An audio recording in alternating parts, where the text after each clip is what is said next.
ঈদ মানে শুধু উৎসব নয়, এটি আল্লাহর কাছ থেকে পাওয়া একটি বিশেষ পুরস্কার। রমজানের এক মাস রোজা বা জিলহজ মাসে কোরবানি করার পর ঈদ আসে ধৈর্য, ত্যাগ এবং ইবাদতের প্রতিদান হিসাবে। এটি একটি আত্মিক ও সামাজিক উদযাপন যেটি প্রতিটি মুসলমানদের ঘর আলোকসজ্জায় সজ্জিত করে ও আনন্দ বিহল ছড়ায়। আর এই ঈদ রমজান মাসের শেষে শাওয়াল মাসের প্রথম দিন উদযাপন করা হয়। এই উৎসবে বাড়ির ছোট থেকে বড়রা সবাই নূতন নূতন পোশাক পরে। সো আজকে সেই পবিত্র ঈদ উল ফিতর। সবাইকে আমার তরফ থেকে ঈদের অনেক অনেক শুভেচ্ছা। আজকে সারাদিন আমি কি করলাম সব এই ভিডিওর মাধ্যমে ফুটিয়ে তোলার চেষ্টা করব। সো ভিডিওটি স্কিপ না করে পুরোটা দেখতে থাকুন।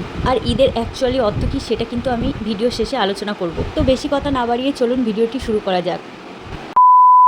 হ্যালো এভরিওয়ান, আসসালামু আলাইকুম। সবাইকে জানাই ঈদ মুবারক। ঘুম থেকে সকালে উঠেই দেখি মুষলধারে বৃষ্টি হচ্ছে। বৃষ্টি দেখে আপসেট হয়ে পড়লাম, বাট কিছু করার নেই। যেহেতু ঈদ মানে আনন্দ ভাগাভাগি করে সবাই একসাথে উদযাপন করে। বৃষ্টির জন্য সেটা তো ব্যতিক্রম হতেই পারে, সেই জন্য মুডটা অফ হয়েছিল। বাট কিছু করার নেই, বললাম যেহেতু ঈদ তাই মনকে মানিয়ে নিতে হলো। তাই সকাল সকাল আমি কাজবাজ কমপ্লিট করে, আর আমরা তো নূতন জামা কাপড় পরবই, শুধু আমরা পরলে তো আর হবে না, বাড়ির প্রতিটি জিনিসপত্রকেও তো সুন্দরভাবে সাজাতে হবে। তাই আমাদের বেডটাকে নূতন একটা কভার পরিয়ে দিলাম। এই বেডশিটের কালারটা আমার খুবই ভালো লাগে, সেজন্য আজকে আমি এটাই বিছিয়েছি আর সুন্দর করে গুছিয়ে রেখেছি। এটাই হলো আমার বেডরুম। একজন আপা আমার বেডরুমের ভিডিও চেয়েছিল, এটা তার জন্য। আমার ঘরে দেখানোর মতো কোনো দামি জিনিস নেই, তবে একটা জিনিস আছে যেটার দাম অতুলনীয়, সেটা কেউ কিনতে পারবে না। আর সেটা হলো আমার তোফা, আমার মেয়ে, আমার সন্তান। তারপর আমি তোফাকে গোসল করি, আমি নিজে গোসল সেরে তোফাকে সেমাই খাওয়াতে বসলাম। তোফা মিষ্টি জিনিস খেতে চায় না যদিও, বাট আজ তো ঈদ, আর ঈদ মানেই তো সেমাই, পায়েস, ঘুগনি। আর বৃষ্টির কারণে ঈদের নামাজ মসজিদের ভিতরেই পড়ানো হয়েছে। আর এই যে তোফার পাপা ঈদের নামাজ পড়ে বাড়িতে আসায় আমি ওকেও সেমাই খেতে দিয়ে দিই। আর আজকে দুপুরের খাবার তোফার দাদিমাই বানাবে, সেই জন্য আমি রিল্যাক্স ছিলাম। আর এবার ঈদে আমার তোফার তো 11 থেকে 12টা সম্ভবত জামা হয়েছে। আগের বছর ঈদে 13 থেকে 14টা হয়েছে। আগের বছর ঈদে ও অনেকটাই ছোট ছিল, সম্ভবত ওর বয়স ছিল 3 থেকে 4। যাই হোক,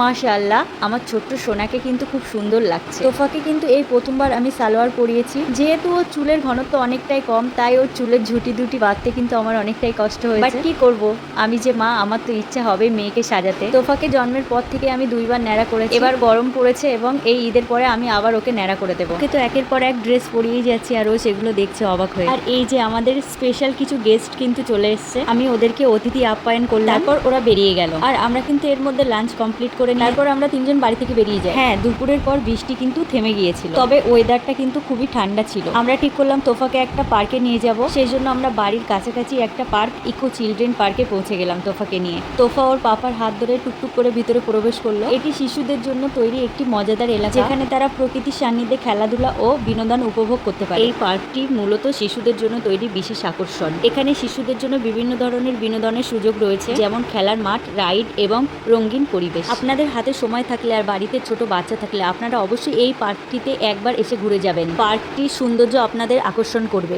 আর আমার তোফাও কিন্তু ভিতরের পরিবেশটাকে দারুণভাবে উপভোগ করছিল। ভিতরের পরিবেশটা খুবই সুন্দর ছিল। সবাই তাদের নিজের নিজের বাচ্চাদের নিয়ে পার্কের মধ্যে ঘোরাফেরা করছে আর বিভিন্ন রাইড অ্যাক্টিভিটিস এর মজা নিচ্ছে। সন্ধ্যা প্রায় ঢলে পড়েছে। অ্যাকচুয়ালি আমাদের বাড়ি থেকে বেরোতেই অনেকটা লেট হয়ে গিয়েছিল। আনফর্চুনেটলি কোনো জায়গা ফাঁকা পাচ্ছিলাম না, যেহেতু ঈদ, সেই জন্য ভিড় ছিল সব জায়গাতেই। পার্কের ভিতরে এই উডেন ব্রিজটা খুবই সুন্দর, তাই আমি তোফাকে নিয়ে এর উপরে উঠে দাঁড়িয়ে একটু চারিদিকটা ঘুরে দেখছিলাম। ভিডিওটি আরও আগে আমার আপলোড করা উচিত ছিল, বাট কিছু সমস্যার কারণে আমি আপলোড করতে পারিনি। আর আমার তোফা এখানে ওর পাপার সঙ্গে নানান রকমভাবে খেলা করছে। চাঁদ মামাকে ডাকছে, চাঁদ যেহেতু দেখা যাচ্ছে সেই জন্য ওর পাপার কপালে টিপ দিয়ে যেতে বলছে। আর এখানে অনেকগুলো স্ট্যাচু আছে, আমরা যতগুলো সম্ভব তোফাকে ঘুরিয়ে ঘুরিয়ে একের পর এক দেখিয়েছি। আর তোফা কিন্তু স্ট্যাচু খুব পছন্দ করে। আপনারা হয়তো এর আগে অনেক ভিডিওতে ওকে দেখেছেন স্ট্যাচুর সঙ্গে খেলা করতে। ওখানে অনেক মশা ছিল এবং মাথার উপর কিন্তু অন্ধকারও নেমে এসেছিল, তাই শেষমেশ ওর পাপা ওকে আর একটা স্ট্যাচুর কাছে নিয়ে গেল। এটাই লাস্ট, এরপর কিন্তু আমরা বাড়িতে ব্যাক করবো। এরপর বাইরে বেরিয়ে আমরা ফুচকা দেখতে পেলাম, তাই ভাবলাম একটু ফুচকা খেয়ে নিই। আগে ছোটবেলাতে স্কুল টাইমে কিন্তু অনেক এভাবে